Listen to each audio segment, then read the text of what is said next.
Welcome back, everybody, to another episode of the Josh Carr Show, or should I say, the last episode of the Josh Carr Show of 2023. Today, I make some predictions, but usually when I make some predictions, I try to leave a little bit of room for qualifying them, saying it may or may not happen. Today, I'm going to be giving 5 predictions for 2024 that not maybe will happen, but absolutely will happen. Some of them might surprise you. Most of them have to do with the 2024 election, because at this point, I believe that we have some pretty solid data moving forward for what's going to happen. So stick around for all 5 really quick. Before we get into the first one, I do want to talk about the first sponsor of this podcast, Gulag America. Gulag America is a premium apparel brand for patriots, which I partnered with. They're a fantastic veteran-owned company that I love. I'm going to put some of their shirts and different apparel up right now. They have fantastic designs. Their stuff lasts. It's also very affordable, so go check them out again at gulagamerica.com. Use my code JoshCarr10. You'll get 10% off all their stuff. Again, that's at gulagamerica.com. Use my code JoshCarr10. Now, my first prediction of 2024 is that Trump will be on every single ballot in the United States. To be clear, that I'm saying every single state in the nation is going to have Trump on the ballot, both for the primary and for the general election. We already know, and you've probably heard this last week, that corrupt judges in Colorado have barred Trump from being on the ballot. And I did a video about that. If you want to go check that out, you totally can. I'm not going to speak about that today, but we do have some breaking news. Maine has also blocked Donald Trump from running in 2024. And when I say running, I mean his name will not even appear on the ballot. And this is even more corrupt than what happened in Colorado. And here's why. Because it was decided by not multiple judges.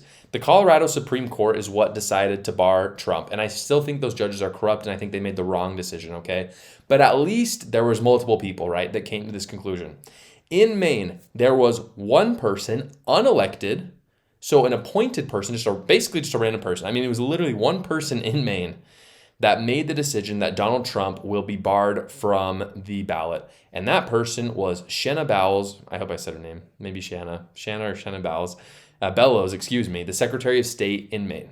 A Democrat, of course. This girl, again, not elected.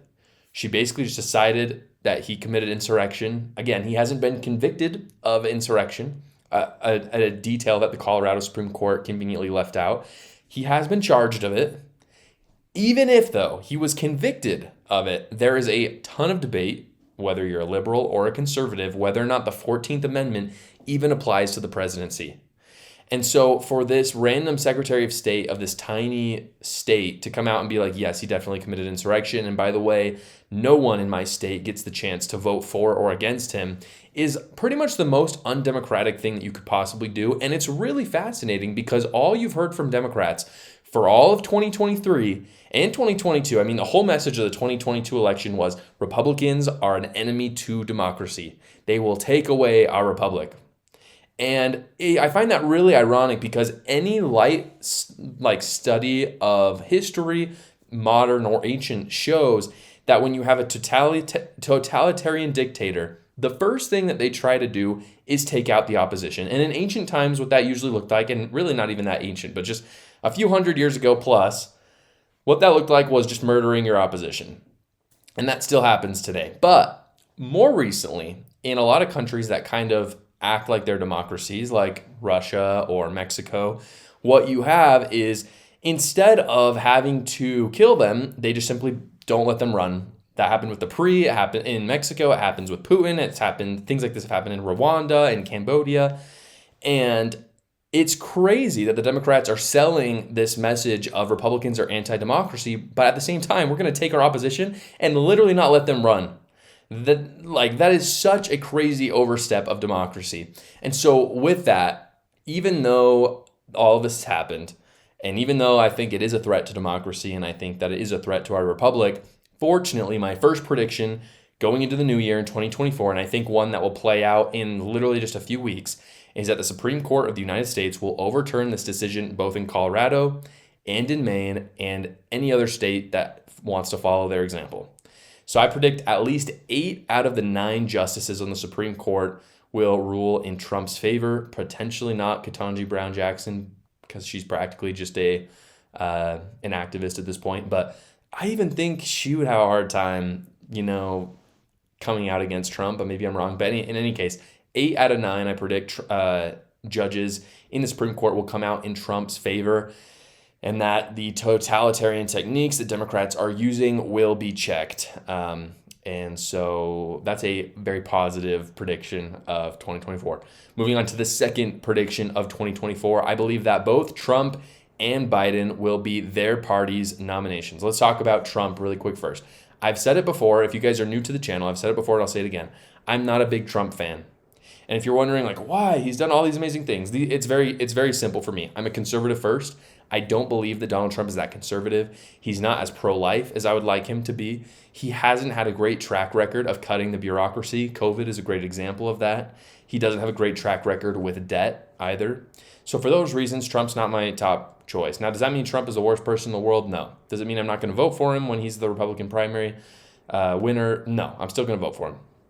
But the reason why I predict that he's going to win is because he has such a huge hold on the Republican Party. And I know a lot of you guys, especially the ones that are big Vivek Ramaswamy fans or Ron DeSantis fans, are saying, I've talked to so many of my friends, and my friends are saying, we don't like Trump, we'd rather vote for this person. And I hear you. I get what you're saying. The problem is that the data does not support that group of people holds a majority in the Republican Party. And I find that unfortunate because I would rather have a Vivek Ramaswamy or a Ron DeSantis as the Republican primary, and I think they would wipe the floor with Joe Biden, who I believe is going to be the Democrat primary winner.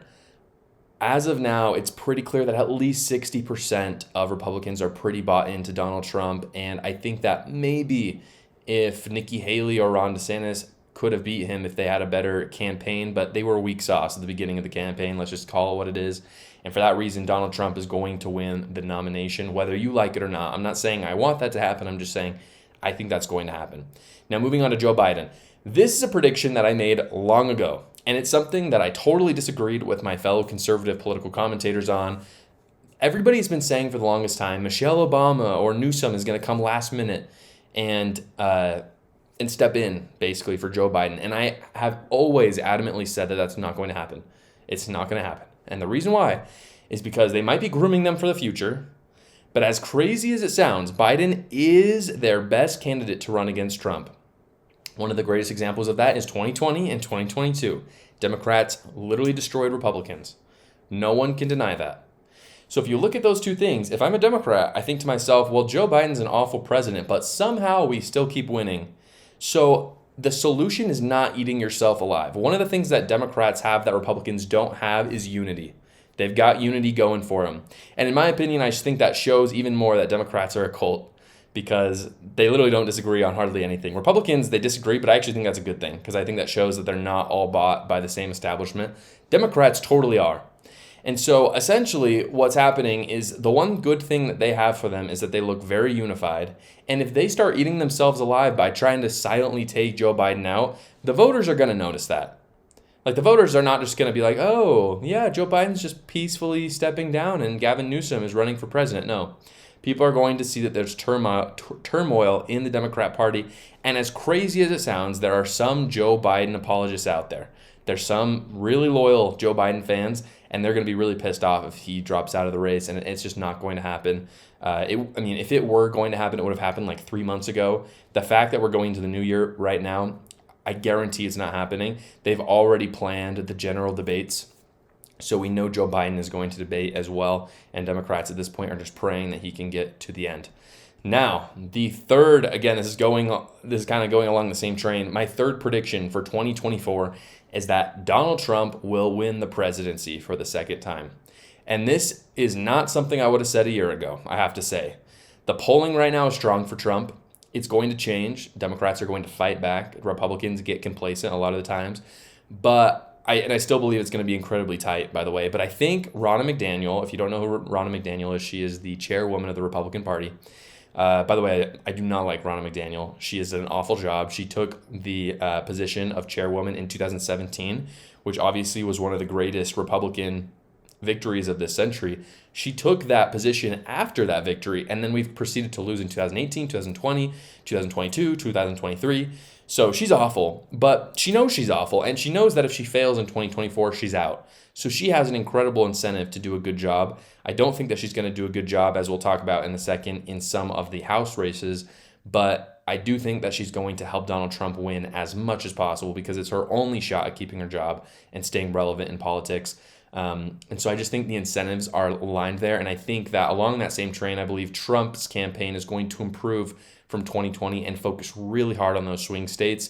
The polling in those swing states looks very good for him right now, and I don't think they'll change so long as Trump's campaign does not get complicit. And they totally could, but I don't think it's going to happen. I think that they really want the presidency, and Joe Biden is sleepy, and for that reason, he's going to lose. Hello, everybody. As you can see, I am not in the studio right now. I am in my garage, where I want to share with you how my wife and I keep our stuff organized going into the new year. We use smart labels, an easier way of storing those Christmas decorations and lights so we don't lose them again next year. First, you just slap a label on your bin, download the free Smart Labels app, create your first smart label, add the items you have in your bin or box, and later search for your stuff when you need it without having to climb over boxes. The best part, the first year is free. So go get your smart labels now at Amazon or Walmart.com.